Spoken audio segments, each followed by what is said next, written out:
What if the real reason your English vocabulary keeps disappearing has nothing to do with your memory and everything to do with your method? Welcome back to English Unleashed Lab. I'm Olivia, and today's episode is about something that trips up almost every English learner at some stage. We're going to talk about building vocabulary, not by grinding through lists, not by cramming 100 words on a Sunday night, but by using a living, breathing system that fits right inside your everyday life. And here's what makes today different. By the end of this episode, you'll have a method you can actually start tonight. Let's get into it. Here is the first thing most learners get completely wrong. They believe vocabulary learning needs a big block of time, a clear desk, a quiet afternoon, a fresh notebook, and the right kind of focus. They wait for conditions to be perfect. And because conditions are almost never perfect, they keep postponing. But here's what the research and real-world experience show us. Your brain does not care about perfect conditions. It cares about repetition. Small, frequent contact with new words is far more powerful than one long, exhausting session, once a week. Think about what that actually looks like in a normal day. You wake up and spend 2 minutes reviewing 3 phrases while you make breakfast. You're on the way to work or school, and you mentally rehearse a new expression, building a sentence, in your head as you walk. You're waiting somewhere, a queue, a waiting room, a traffic light, and you glance at a word on your phone. Progress doesn't live in big study sessions. It hides in small daily moments. None of those moments feel dramatic, but they are doing something profound. Every time your brain encounters a word, it registers a signal. This matters. Hold on to it. And when that signal fires 3 or 4 times in a single day, the word starts to stick. Let me make this concrete. Say you want to own the phrase fall behind. In the morning, you read, I don't want to fall behind at work. You understand it. It means to progress more slowly than expected. Later, while walking, you think, I fell behind on my reading last week. That evening, you say aloud, I'm going to make sure I don't fall behind this month. Same phrase, 3. Different encounters, all in one day. That phrase is no longer just ink on a page. It's starting to feel like yours. That is the principle. Little and often beats a lot, and rarely, every single time. Here's a shift that will change how you study. Immediately. Stop treating vocabulary as isolated units. Stop learning decide by itself. Stop learning suggest by itself. Because a word on its own is like a door without a frame. Technically it exists, but you can't actually use it. When you learn a word, in isolation, you might recognize it when you read it. But the moment you need to produce it in real speech, you freeze. You're not sure whether the word takes a preposition after it. You're not sure what the natural object is. You're not sure of the rhythm it sits in. So instead, learn in chunks. Instead of decide, learn I can't decide right now or we need to decide by Friday.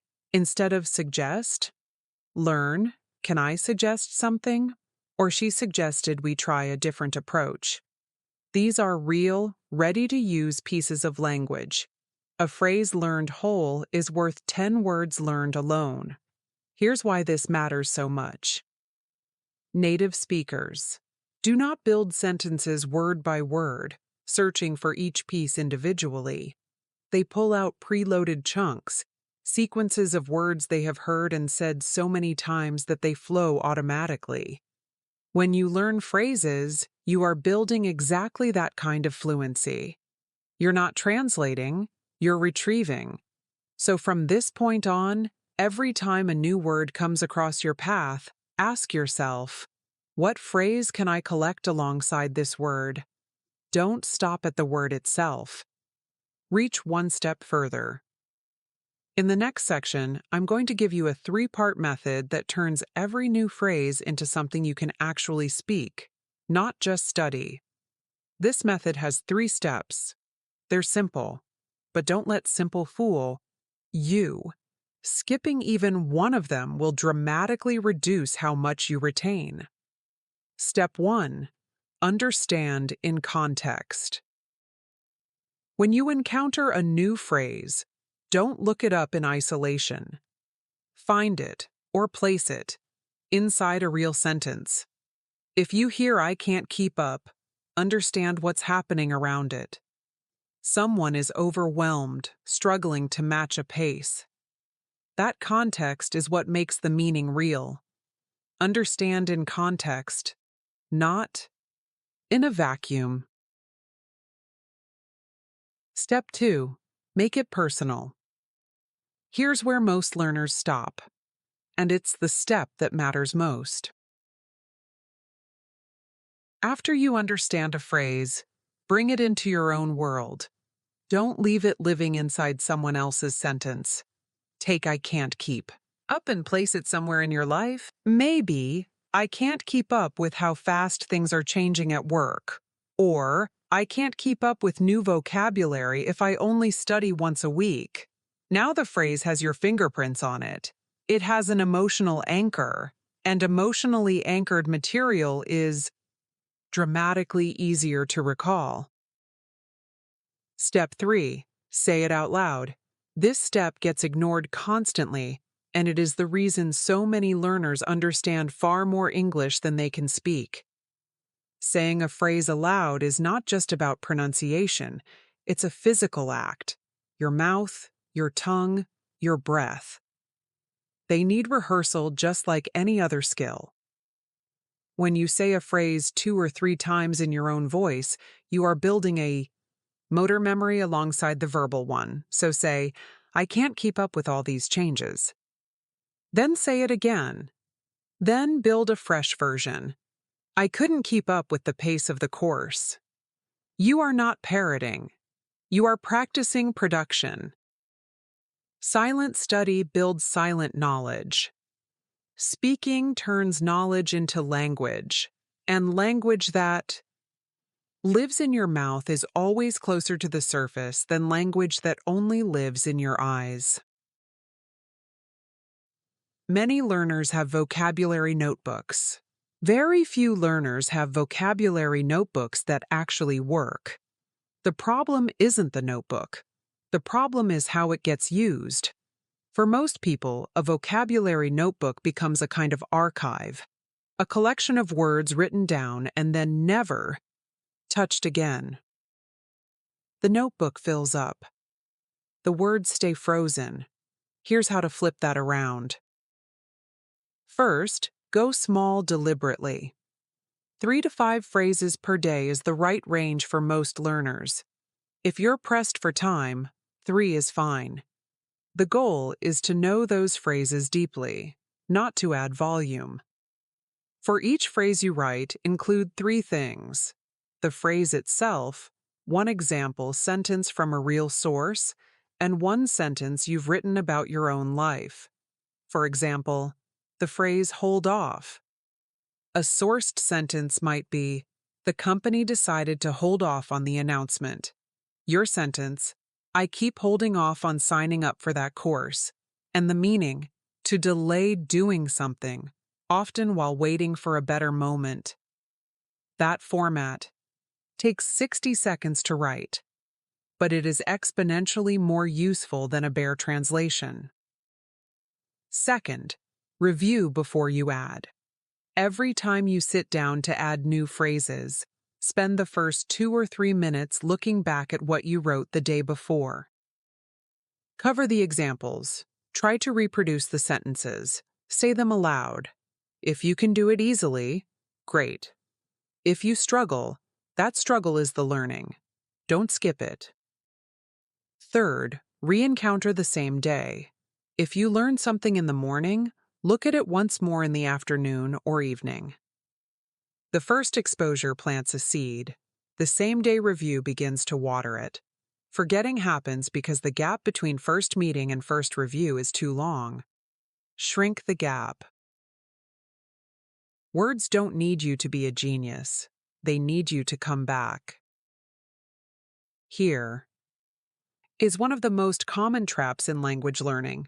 Learners consume enormous amounts of English, podcasts, shows, videos, music, and they feel like they're making progress. And in one way, they are. Their comprehension gets stronger, but their speaking stays stuck. If your only contact with English is receiving it, you will always feel like a passenger in the language rather than a driver.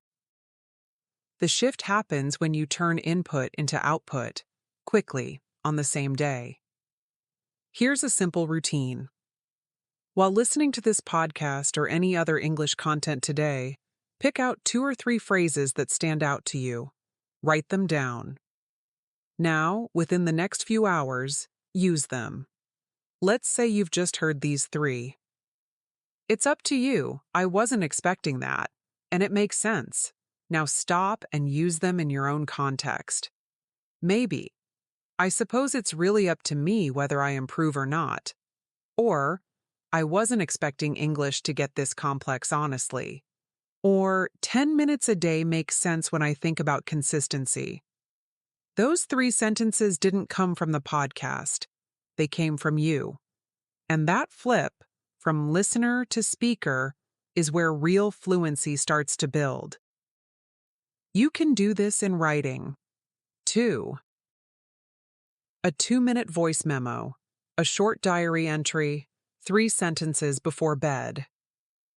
The quality of the writing or speaking doesn't matter at all in the beginning. What matters is the act of producing. Every phrase you output becomes a phrase that's yours, not borrowed, but owned. The brain is selective. It doesn't try to hold everything. It prioritizes what feels vivid, emotionally charged, or personally relevant. Dry facts, isolated words, decontextualized information, these slip away. But stories, feelings, and personal memories, these stay. Use that to your advantage. When you meet the word drained, don't write drained equals very tired. Instead, close your eyes for 5 seconds and imagine a specific moment.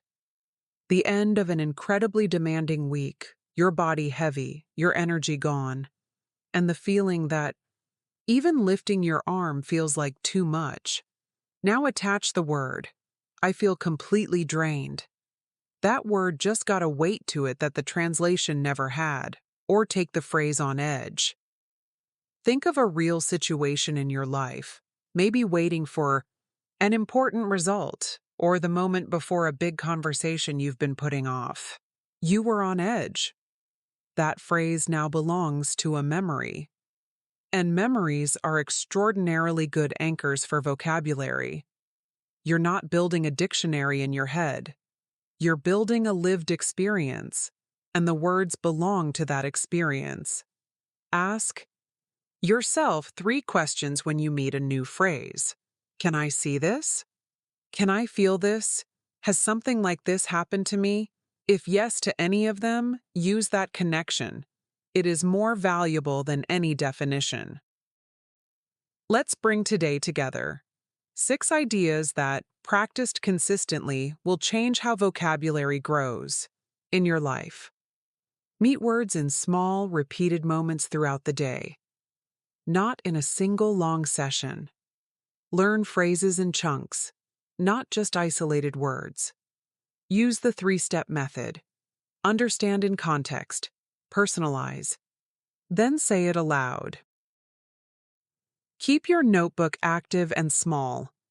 3 to 5 phrases, written with example and personal sentences, reviewed daily. Turn what you hear into what you say. Output on the same day as input. Connect new words to vivid, personal, emotional moments so your brain treats them as worth remembering. None of these steps requires more time. They require a different direction for the time you already have. Vocabulary growth is not an event. It is not a weekend project. It is a quiet, consistent, cumulative process, and you are already building it today by being here. If this episode gave you something useful, please hit the like button. It genuinely helps more learners discover English Unleashed Lab. And if you have a friend who's been stuck on vocabulary for a while, share this with them. That might be the most useful thing you do for their English today. I'll see you in the next episode.